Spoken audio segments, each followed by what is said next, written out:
in-your-face character. He's going to be looking for some quick combos, high damage, and none of that silly run-around stuff. Yeah, and I mean, speaking of people who like really want to get theirs finally, Tarek is right up there with the best of them. Oh, yeah. He's like such a grinder over in Europe. Every time he comes to America, he wants to fight the best of the best. Now is his biggest chance going up against Cola in this loser's side top 24, and at least for now, he's on the back foot. He's got to find a way to get back to center stage safely because Cola was looking for that roll get up. He just didn't quite turn around in time to get the jab. Yeah, this is going to be a very interesting one, too, because I remember a lot during the earlier days of Ultimate, Greninja was actually a really solid, like, pick to go into a lot of these swordy characters. You know, he's very quick. Ooh, that is going to be the Dancing Blade there. I don't think it's called Dancing Blade. Double-edged dance. Double-edged dance. Dancing Blade is Marthan Lucina. Yeah. It's the same thing, though. Yeah, I mean, it's all the same stuff. Either way, it was a side special. Going to be able to take out that early stuff. It was a really smart side special as well because Cola short-hopped, crossed up on shield, baited Tarek into dropping it to try and get parry timing,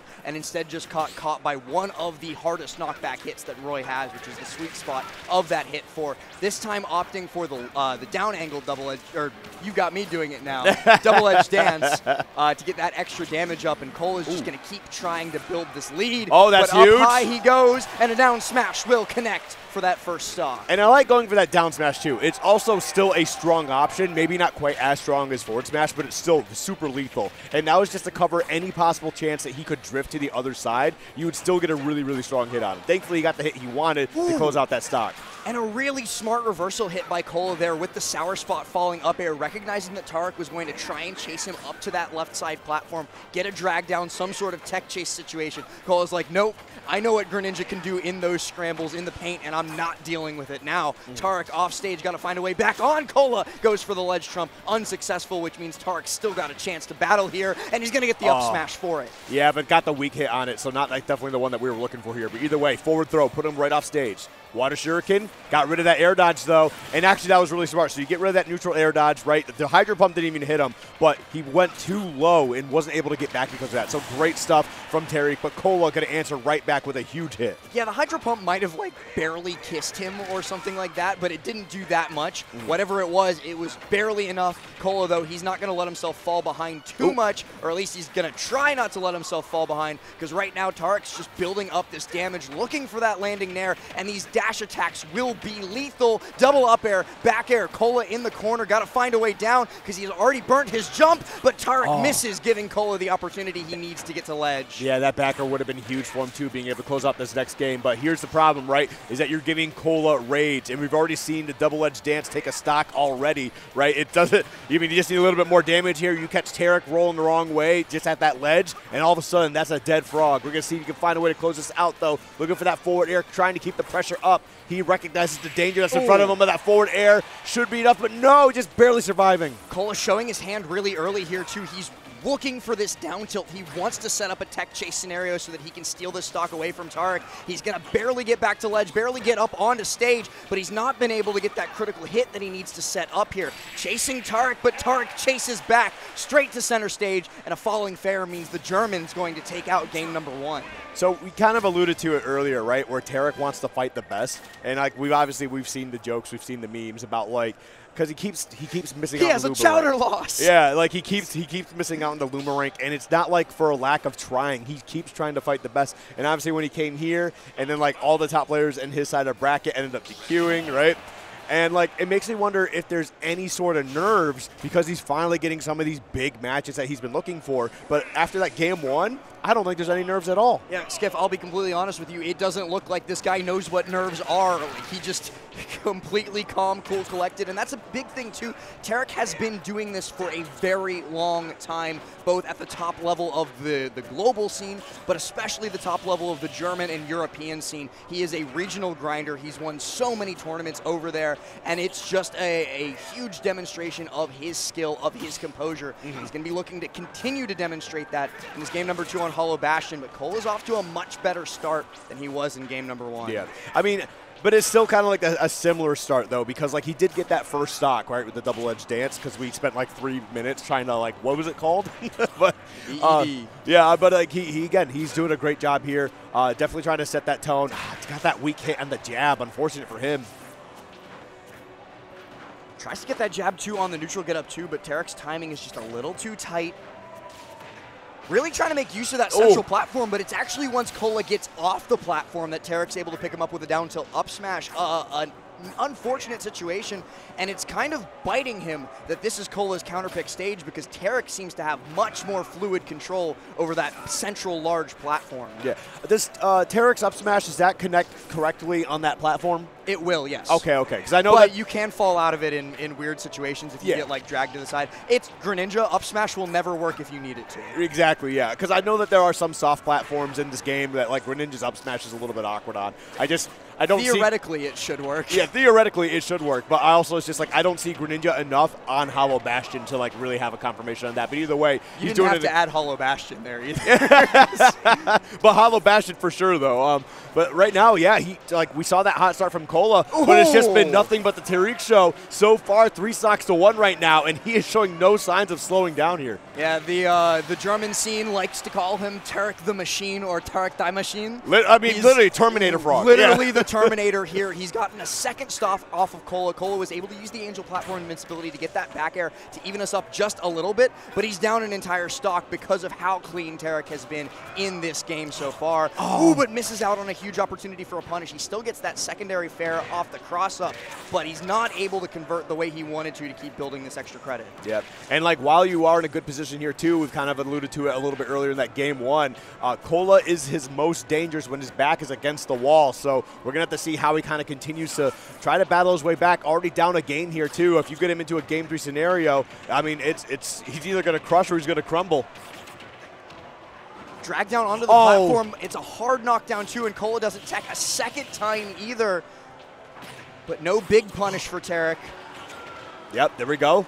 The dash attack into the turnaround back air. Again, looking for the forward. They're not able to get it, but the up smash should be enough, and it certainly will. And we've got our confirmation. We got our confirmation. It does work sometimes. Sometimes. And it works when it needs to for Tarek. As he takes out game number 2, Cola scratching his head a little bit. Seems to be a tad lost, especially after that 2 stock in game number 2. Needs a switch up, and he has options here. The Roy just doesn't seem to be working. He's gotten gimped one too many times. He's not been able to really contest Tarek in the air-to-air either. Yeah. And so I'm wondering, like, maybe we see the Pyramithra. He has been practicing it I think that is quite some time. Probably the better play here. Definitely not the Cloud. And it's not that no the Cloud for sure. It's not that the Cloud can't do it. It's just that, like, if Roy's getting gimped every once in a while, like, Cloud's going to be a lot worse. But he does stick to the Roy as we go back to PS2. And so he's got to at least win 1 game with it if he wants to have the opportunity to make a switch later on. And we actually, chat's pointing it out too, we did see the Cola Rob in bracket this weekend. I didn't see that at all. Oh my, what? He went Rob in like his round 2 winners in phase 1 pools. Oh, okay. Just because. I mean, it worked. He won. But either way, though, we are on Pokemon Stadium to try and close out this set here for Tariq. Game 3, though, Cola trying to find a way to answer back. He is down quite a bit, though, to get started here. Really wanted that 2-frame down air, but Greninja just a little bit too distended. It's not disjointed. You can't hit him through that up air. It's not like a Rob up air or anything like that, but it's still fast, and it still beats out that Roy down air in that situation. Tarek, really good awareness of what hitboxes are going to do what and when. Greninja moment, he's just going to fall out of the second hit of back air. That's all right. Tarek's just got to shake that off. He's used to it. And he's going to be able to find a dare fair, set up another opportunity for the stock here in the corner. Out of the footstool, too. I mean, that's definitely something you have to practice. Because, like, those footstools out of shield, like, they get a little tricky sometimes. So just to be right on top of that, that was just well done by Tarek. And also going to be able to get that first stock. However, 71% is not that bad for Cola here. He's just got to find a way to get maybe a hit or 2, and then just a great read, and he can even things up very quickly. By the way, Skiff, before you ask, I don't think Greninja up smash will work through platform on this stage. Yeah, this is one of the stages, Really high side platforms, like Small Battlefield, won't be a problem. PS2, they're just a little bit higher up, and so Tarek's got to go with other options, but this option might work out to perfection. He reads the roll get up from Cola, but the grab is just a little bit too slow off of the pivot, so he's got to get other hits in, and he's doing just that. There we go. And he's doing a great job of staying grounded here, too. And when he does launch into the air, got to remember that Greninja is a fast faller as well, so he's able to, like, make a lot of tricky engages and also disengage. He's going to look for a way to close this one out. Back air to the other side of the stage now. That should clean that up. It will. 136. We need to see Cola make some noise. F throw here Sends Cola off stage again. The Hydro Pump has been such a big tool, but Cola seems to have gotten wise to it. Wow. He's not going to be wise to this, though, or maybe he will. I never should have doubted Cola, but sometimes, even if you are wise, it does not matter. Tarek goes low, try and get that out. 190 on Cola. A stiff breeze could have knocked him out, but instead it's forward air. And Cola scratching his head once more. Final stock scenario here, possibly his final stock of the tournament. And man, I would love to see and try to, you know, manifest something here for Cola, but the way that Tariq's playing right now, he looks unstoppable. Yeah, gets a lot of damage off that Nair F smash on the platform. Cola jumps away to avoid the second Nair off the dash attack pickup. The double edge dance angled up, but he's not been able to get these juggles. He's not been able to shark Greninja. This fast faller's just a little bit too tricky in the air for Cola to be able to pin down. Now in the corner though, and jab F smash, sweet spot somehow at that angle and gets the stock. Signs of life shown from Georgia's finest player. Something might have manifested. We're going to have to see if he's got anything left in the tank. Again, he's most dangerous with his back against the wall. He might get a little more crazy, a little more dangerous, a little more unsafe, but those could lead to some of the biggest scenarios he needs to turn this around. Just barely outmaneuvering that up smash attempt. 108 though, a dash dance at the side could certainly get this done, but it does not matter. The down tilt into the up smash, and Tariq is going to take that with a 3-0. Eliminating Cola at 17th place. Moving on in the bracket, representing not just his nation, but his continent. Tarek does it in style, makes it happen, and moves on.